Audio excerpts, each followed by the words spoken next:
자, 김종천의 신명나는 소통, 신명나는 세상, 신나소 신나세. 예, 부산 가톨릭대학교 김종천 특임교수 스튜디오에 함께합니다. 어서 오십시오. 안녕하십니까. 네, 안녕하세요. 예. 네. 요즘 수돗물 말씀하셔가지고 네. 주위에서 반응이 뜨겁다고요.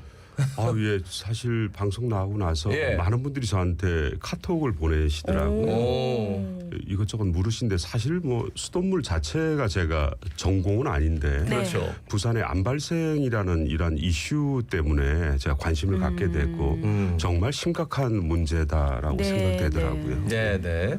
자, 그러면 이제 수돗물 얘기를 좀 이어가 보겠습니다. 많은 분들이 정수기 사용하고 있고 네. 수돗물 끓여 드시고 그런데 이제 과불화합물 네. 이게 이제 제거가 된다 안 된다 뭐 이렇게 논란이 있던데 네. 실제로는 어떻습니까? 이 부분에 대해 질문이 가장 많았습니다. 네. 저보고 걱정하지 마세요. 저는 정수기 쓰고 있어요. 물을 끓여서 먹습니다 하는데 이 과불화 화합물은 제거가 되지는 않습니다. 정수기를 쓴다든지 물을 끓여 드신다고 그러면 물을 끓여 드시면 오히려 더 강화된다라는 표현을 또 쓰고도 있습니다. 그래서 빨리 우리 환경부에서든지 예. 아니면 지자체에서든지 낙동강 하류 이 상수원 자체가 네. 부산 시민의 건강에 어떤 영향을 미치는지 빨리 조사를 시급히 해야 될 문제인 것 같습니다. 예. 네. 이 과불화 화합물의 심각성을 일반 시민들은 잘 모르고 계시는 분들도 계신데 네. 이를 제거할 수 있는 방법은 없습니까?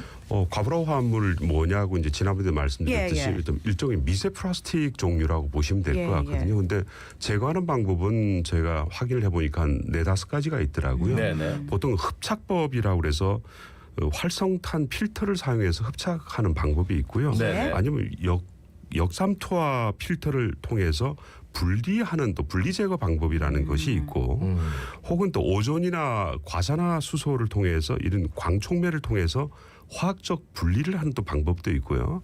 마지막으로는 이제 고온 열 처리를 통한 미생물학적 처리 방법도 있더라고요. 예, 네네. 예. 근데 어느 것 하나 가정에서 쉽게 할 수 있을 만한 건 좀 안 집에서 보여가지고. 할 수 있는 예. 것들은 아닙니다. 고온 열처리라면 엄청난 고온을 말하는 거죠. 그렇습니다. 예, 지금 네네. 우리가 끓여 먹는 고온이 아니고. 네네. 그러면 부산시 상수도 사업본부에서 현재 뭐 어떤 방식으로 과불화 화합물을 제거하고 있는지 궁금하네요. 그 부산 상수도 본부의 홈페이지 들어가 보시면 매달 그 수질에 대한 보고가 나오고 있고 이러한 과불화 화합물에 대해서 어떤 식으로 처리하는가 아마 설명을 하고 있습니다. 네. 예. 현재 부산에서 채택하고 있는 방식은 활성탄 흡착 방법입니다. 이것은 보통 1년이 지나면 또 발생하기 때문에 매년 이 흡착 일종의 그 활성탄. 필터를 예. 교체를 해줘야 되는 이런 단점들이 있습니다. 아니면 또 다시 용출한다고 그러거든요. 다시 이제 발생한다는 문제가 있기 때문에 네. 항상 매년마다 주기적으로 바꿔줘야 되는데 부산시 상수도 본부에서는 이 방법을 쓰고 있고 단 이름에도 불구하고 완전히 제거가 되지 않는다는데 네. 좀 문제점이 있습니다. 예, 그래서 이 녹조 현상으로 찌든 낙동강 하류에서 생산되는 쌀을 비롯해서 각종 채소를 좀 기피하는 일도 있다고 하는데 사실입니까? 저도 지난 방송 이후에 예. 그 서울 분들이 저한테 서울에 거주하거나 타 지역에 거주하신 분이 한 4-5분이 저한테 카톡이 오기를 그래서 낙동강 유역 지역에 생산되는 농수산물을 먹지 않는다 이런 말씀을 하세요. 전 처음 들었습니다. 예. 그래서 확인을 해보니까 예. 그 환경운동연합과 부경대학 연구팀이 몇 년 예. 전에 낙동강 물로 생산한 낙동강 하류 지역의 쌀에 관한 조사를 했더라고요. 예. 그래 봤더니 쌀 안에서 녹조류가 생성하는 독성물이 검출되었습니다. 그 기준 자체가 WHO 세계보건기구에서 기준을 내세우고 있는 그 기준에 비해서 4배, 7배, 8배, 15배 이상의 독성물을 검출하고 있다라는 이러한 것을 밝혀내서 심각한 문제다. 근데 왜 이렇게 그럼 허용하나 봤더니 우리나라에서는 아직까지 농업용수에서나 농산물의 녹조, 독소, 잔류 기준 자체가 없습니다. 이상의 그러니까 농약 같은 거는 굉장히 좀 철저하게 엄격하게 그렇습니다. 하잖아요. 네네. 그런데 녹조와 관련된 그 성분을 뭐 이렇게 제재하는 그렇습니다. 그런 기준은 없다. 예, 그런 농산물이 어느 정도 잔류화가 있는지 하면 안 된다 이런 기준이 현재 우리가 없다라는데 심각한 문제가 있는 것 같습니다. 그래요. 근데 이거는 이제 뭐 시민단체와 대학 연구팀이 이제 몇 년 전에 이렇게 했는데 네네. 어쨌든 지금 뭐 식사하시면서 그런 거 뭐 많이 못 느낄 것 같은데. 맞습니다. 이제 네네. 일단은 알고는 있어야 되고 네. 그리고 여기에 대한 대응도 좀 필요할 것 같은데 현재까지는 여타의 대응은 좀 없는 것 같긴 합니다. 예. 그 대체 상수원 찾기 위한 과정 뭐 너무나 지난했잖아요. 예. 매년 계속 이슈는 되고 있는데 진행되는 건 뭐 하나도 진주 없거든요. 남강댐 맞습니다. 물부터 네. 했는데 이제 네, 지금 네. 뭐 황강 나오고 뭐 맞습니다. 굉장히 뭐 많이 나왔는데 네네. 구체적으로 진행되는 건 별로 없는 것 같아요. 그렇습니다. 뭐 대체적으로 저 의령이나 창녕, 예. 합천에서 상수원을 끌어오면 상당히 도움된다라고 해서 진행했었는데 그렇게 물을 끌어와도 46% 정도만 저희들한테 공급할 수 있는 것이고 나머지도 54% 정도는 기존의 낙동강 하류물을 또 고도 정수 처리해서 먹어야 네, 되는 네. 이런 한계점들도 있었습니다. 예. 예.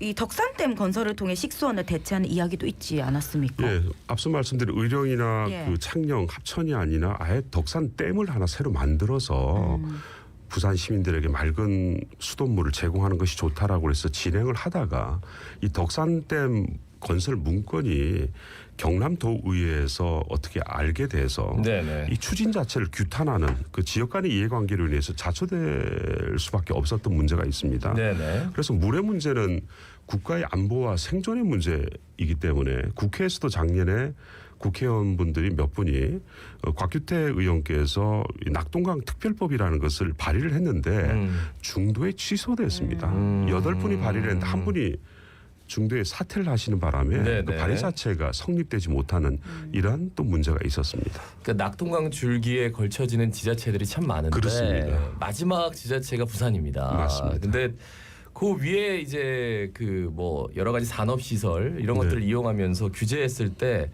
지역에 이게 도움이 안 된다라고 판단하는 은근히 그런 압박들도 있었을 거예요. 네. 그러다 보니까 이게 좌초되고 말았는데 이거는 한번 진짜 제대로 뒤져봐야 되는 게 낙동강 물 자체가 깨끗하면 네.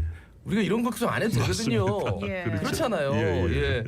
그래서 그것에 대해서 지속적으로 이제 부산에서는 얘기를 하고 좀 상수원을 깨끗하게 하기 위해서 좀 상류 지역을 깨끗하게 하기 위해서 얘기가 나오는데 이게 지자체 간에 이제 여러 가지 문제들이 걸려 있다 보니까 우리는 주장하는데 상류 지역 쪽에 있는 지자체나 국회의원들이 움직이질 않아 가지고 그렇습니다. 참 어떻게 좀 방법을 찾기가 쉽지 않아요. 네. 근데 이제 외국 같은 경우에 네. 어떻게 좀 이런 것들을 좀 잘 현명하게 대처하는지 사례가 있다면 좀 얘기해 주실 것 대부분 같은데. 국가에서는 앞서 초대에 제가 말씀드렸듯이 물이라는 것은 국민의 생존과 안보에 관련된 문제거든요. 네네. 그래서 그렇죠. 지역 간의 이해관계로 풀 문제는 아닙니다.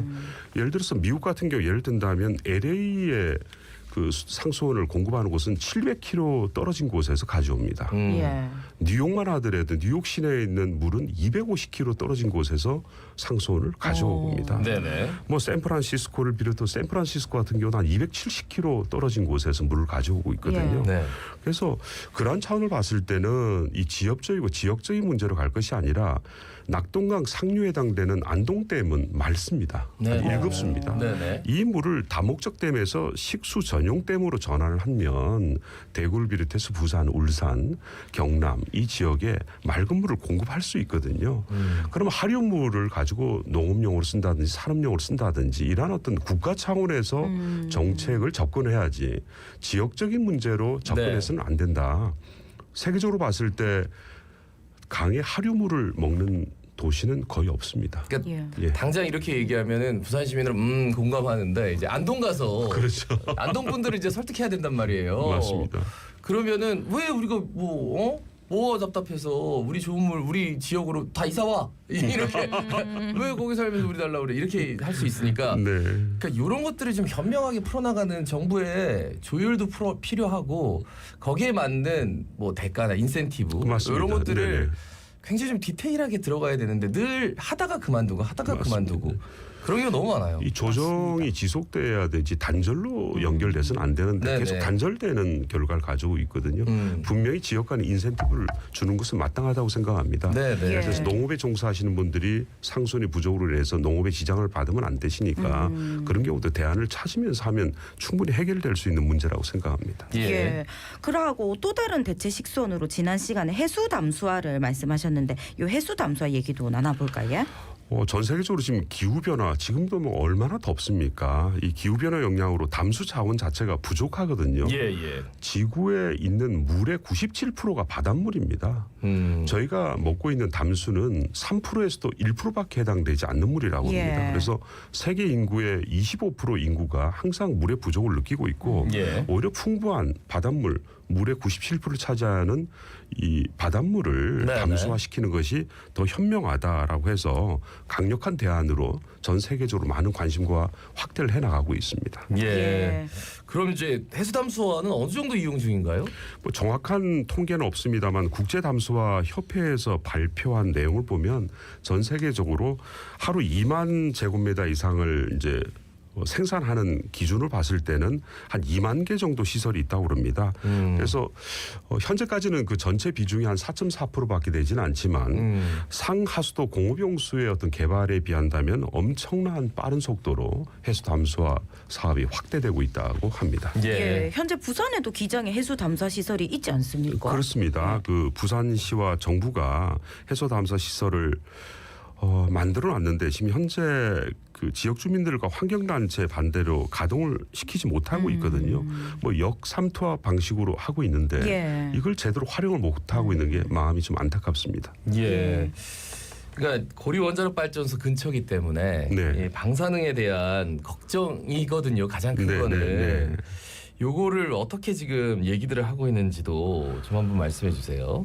그 당시에 이 해수 담수화 기장 시설에 대한 그 가동한 시점이 그 후쿠시마 원전 사태와 또 연결돼 있고 꼭 미국 소고기 파동처럼 이 객관적이고 합리적인 사실에 근거하기보다는 걱정부터 먼저 하셨거든요. 예. 많은 학자들은 현재 오염 가능성은 매우 낮다라고 보고 있습니다. 기장 담수화를 활용하더라도 그리고 예. 정수된 물은 안전하다라고 표현함에도 불구하고 만약 일부 시민단체와 지역 주민들 입장에서는 만약에 고리 원전에 사고가 발생할 경우에 할 때 위험하다라고 표현을 하고 계시거든요. 예. 그렇게 생각한다면 어떤 것도 우리가 활용할 수 없습니다. 낙동강이 갈수기 때 해당되는 12월부터 4월까지 3급수, 4급수, 5급수입니다. 수준이. 네네. 또 지금 5월부터 10월까지 녹조 현상으로 인해서 먹지 못하는 물 1년 내내 수질이 안 좋거든요. 예. 그게 비한다라면 상수도본부에서도 발표한 대로 바닷물은 7수에 해당되는 물이라고 표현하고 있습니다. 그래요. 근데 이제 이게 좀 더 디테일하게 내가 먹는 물이다 생각하면 해당 계신 분들 이제 특히나 그때 삼중수소 문제였거든요. 근데 삼중수소가 완벽하게 이게 걸러지냐 그리고 지금까지 존재한 수많은 이제 방사능 물질 중에서 아직 개척되지 않은 방사능 물질이 굉장히 많거든요. 예. 그럼 나중에 어떻게 할 거냐? 근데 거기에 대한 행정 책임은 누구도 질 수는 없기 때문에 그렇게 지금 당장에 현재까지 근거를 가지고만 얘기하기도 좀 애매해서 그렇죠. 예, 논란이 있었다라는 말씀까지 하고 예, 여기서 좀 마무리를 좀 해야 될 것 같아요. 네네. 예, 말씀 잘 들었습니다. 고맙습니다. 고맙습니다. 네, 감사합니다. 부산가톨릭대학교 김종천 특임 교수였습니다. 이곳에 살면 모든 것이 가까워진다. 가야역 롯데캐슬 스카이엘. 가야역 도보 1분, 서면 상권 1km, 역부터 상권까지 그 모든